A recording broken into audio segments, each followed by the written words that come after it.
Bismillahirrahmanirrahim. Assalamualaikum warahmatullahi taala wabarakatuh.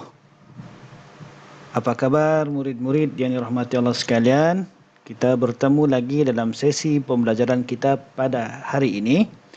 InsyaAllah hari ini kita akan sama-sama mempelajari bab yang keempat. Bab yang keenam, iaitu segala puji bagi Allah Subhanahu wa taala. Murid-murid boleh rujuk pada buku teks tingkatan 1, iaitu pada muka surat 25 hingga 30. Baiklah murid-murid dirahmati Allah sekalian, kita teruskan pembelajaran kita pada pagi ini. InsyaAllah pada pagi ini, pada tajuk ini kita akan sama-sama membaca, memahami dan mentadabbur surah Al-Fatihah. Apakah sebenarnya maksud ayat-ayat dalam surah Al-Fatihah ini? Dan apakah tuntutan ayat ini kepada kita semua? Jadi mula-mula ini kita sama-sama membaca ya. Kita sama-sama membaca. Ustaz mau baca dan murid-murid pun baca. A'udzu billahi minasy syaithanir rajim. Bismillahirrahmanirrahim. Alhamdulillahi rabbil alamin. Ar-Rahmanir Rahim. Maliki yaumiddin. Iyyaka na'budu wa iyyaka nasta'in. Ihdinas siratal mustaqim. Siratal ladzina an'amta 'alaihim ghairil maghdubi 'alaihim waladdallin.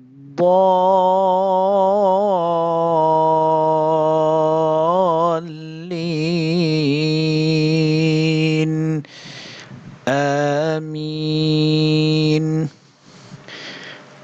Begitulah murid-murid cara bacaan suratul Fatihah.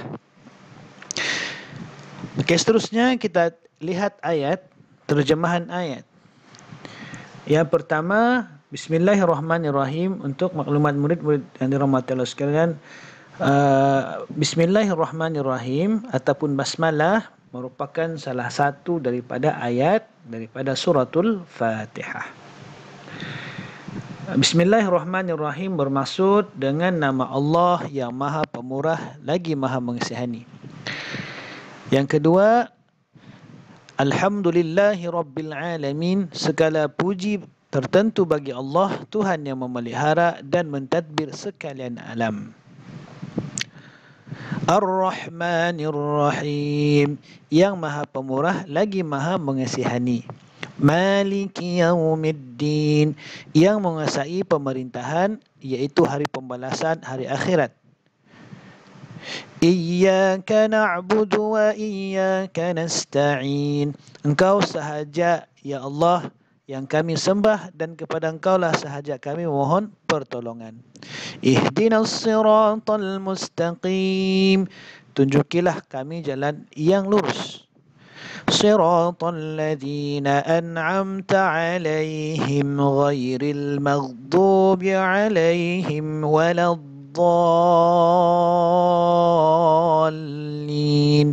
Amin. Apakah jalan yang lurus itu? Yaitu jalan orang-orang yang Engkau telah kurniakan nikmat kepada mereka, bukan jalan orang-orang yang Engkau telah murkai, dan bukan pula jalan orang-orang yang sesat. Begitulah terjemahan ayat ini daripada ayat pertama hingga ayat yang ke-7. Baiklah murid-murid rahmatan sekarang kita akan tadabbur, kita akan melihat secara terperinci maksud bagi setiap ayat dalam surah Al-Fatihah. Okey, kita tengok yang pertama, pujian hanya kepada Allah Subhanahu wa taala. Ayat 1 hingga ayat yang ketiga Dalam ayat 1 hingga ketiga ini, ucapan basmalah mengajar kita untuk melakukan sesuatu ikhlas kerana Allah Subhanahu Wa Taala. Jadi murid-murid rahmatullah sekalian, kalau kita mau melakukan sesuatu perkara, apapun perkara, belajar, makan, tidur, pakai kasut, pakai baju, kena baca dengan bismillah. Okey.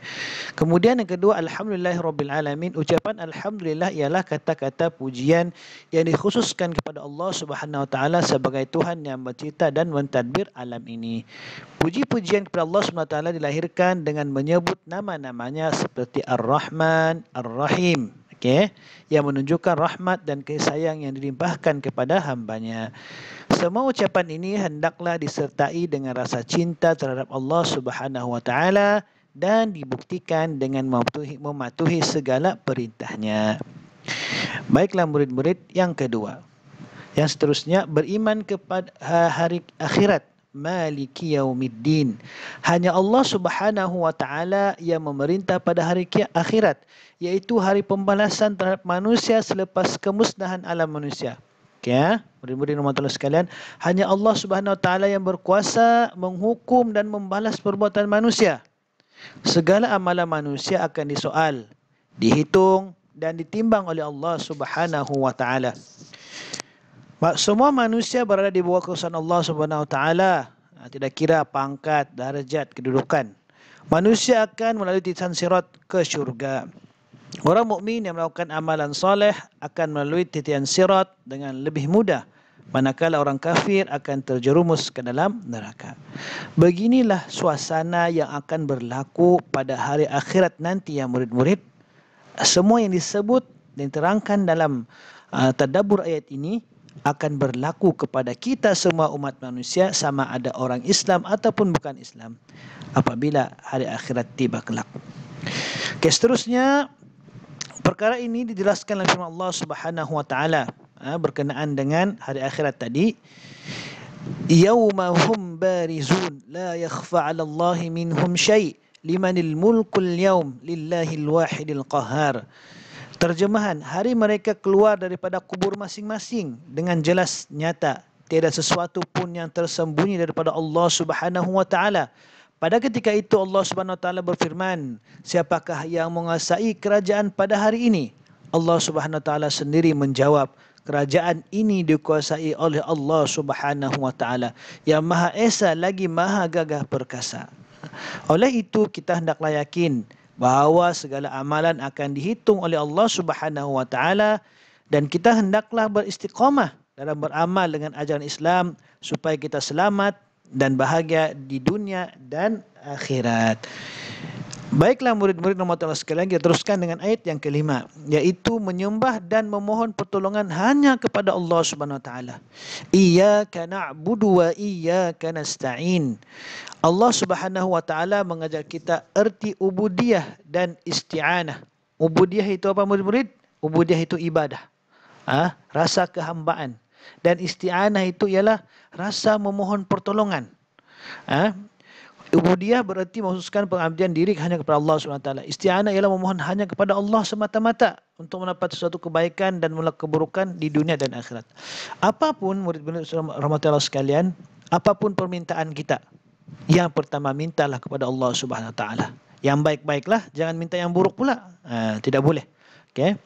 Minta yang baik. Mau belajar, minta Allah Subhanahu Wa Taala mudahkan belajar. Mau berjaya, mintakan Allah minta kepada Allah supaya berjaya. Mau kereta, mau rezeki lebih, minta Allah.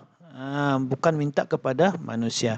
Kita hendaklah yakin bahawa Allah SWT semata-mata yang berkuasa memperkenankan permintaan hamba-hambanya. Kena ingat tu murid-murid, Allah sahaja yang mampu menunaikan apa sahaja hajat kita dengan kita berdoa, dengan kita bertakwa pada Allah SWT, dengan kita melakukan perkara-perkara yang Allah Subhanahu Wa Taala perintahkan kepada kita dan meninggalkan perkara yang Allah larang. InsyaAllah segala permintaan kita itu Allah Subhanahu Wa Taala akan kabulkan juga, InsyaAllah. Baiklah murid-murid rahmatullah sekalian, yang seterusnya ayat yang terakhir, dua yang terakhir, ayat yang ke-6 dan ke-7. Hanya Allah Subhanahu Wa Taala mengajar kita supaya memohon hidayah ke jalan yang benar. Hidayah perkara yang paling penting dalam kehidupan manusia untuk mendapat kebahagiaan di dunia dan akhirat. Okay, baiklah murid-murid, kita kena berdoa, kita kena berusaha untuk mendapatkan hidayah, bukan tunggu hidayah itu datang. Okey. Golongan yang benar dan mendapat petunjuk ialah orang yang beriman dan mengikut ajaran yang diajar oleh Rasulullah sallallahu alaihi wasallam. Orang yang dimurkai Allah Subhanahu wa taala ialah penganut Yahudi, manakala orang yang sesat ialah penganut Nasrani. Okey, berkenaan dengan ayat 5 dan ayat 7, 6 dan 7 ini, Allah Subhanahu wa taala memberitahu kepada kita, wa anna hadza sirati mustaqiman fattabi'uhu wa la tattabi'us subula fatafarraqa bikum an sabilihi dzalikum wassaqum bihi la'allakum tattaqun. Suratul An'am ayat ke-153. Terjemahan, dan sesungguhnya inilah jalanku, agama Islam yang lurus, maka hendaklah kamu mengikutnya, dan janganlah kamu mengikut jalan-jalan selain Islam, kerana jalan-jalan itu mencerai-beraikan kamu dari jalan Allah Subhanahu wa taala. Demikianlah perintah Allah Subhanahu wa taala supaya kamu bertakwa. Jadi murid-murid rahmatullah sekalian, apapun berlaku kepada kita, janganlah kita terkeluar daripada agama Islam. Janganlah kita tidak beriman kepada Allah Subhanahu wa taala. Kerana orang yang beriman itu, orang yang Islam itu adalah orang yang berada di landasan yang benar, yang berada di hidayah, dalam hidayah Allah Subhanahu wa taala. Jadi murid-murid, kita kena jaga hidayah kita. Kita kena berusaha untuk sentiasa tidak lari daripada hidayah Allah Subhanahu wa taala. Baiklah murid-murid, yang terakhir untuk pembelajaran kita hari ini, kita lihat pula pengajaran ayat. Apakah pengajaran ayat daripada surah Al-Fatihah ini? Yang pertama, kita hendaklah melakukan sesuatu pekerjaan dengan membaca basmalah untuk mendapat keberkatan. Yang kedua, kita hendaklah memuji Allah Subhanahu wa taala dengan lafaz alhamdulillah untuk mensyukuri nikmat kurniaannya. Kita hendaklah meyakini ganjaran dan balasan Allah Subhanahu wa taala pada hari kiamat sebagai motivasi untuk beramal soleh dan menghindari kejahatan. Yang seterusnya, keempat, kita dituntut untuk berdoa hanya kepada Allah Subhanahu wa taala bagi menghindari perbuatan syirik. Setiap muslim hendaklah memohon hidayah daripada Allah Subhanahu wa taala agar istiqamah beramal dengan ajaran Islam. Jadi murid-murid yang rahmati Allah sekalian, begitulah tadi kita sudah membaca surah Al-Fatihah daripada ayat yang pertama hingga ayat yang ke-7. Kita juga telah membaca terjemahan daripada ayat surah Al-Fatihah ini daripada ayat yang pertama hingga yang ke-7, dan kita juga telah mentadabbur apakah sebenarnya maksud tersirat dan tersurat daripada surah Al-Fatihah ini. Dan yang terakhir tadi kita sudah berbincangkan berkenaan dengan pengajaran ayat. Jadi mudah-mudahan kita mendapat manfaat daripada pembelajaran kita hari ini. InsyaAllah kita akan bertemu lagi pada sesi pembelajaran yang akan datang. Wabillahi taufiq wal hidayah. Assalamualaikum warahmatullahi taala wabarakatuh.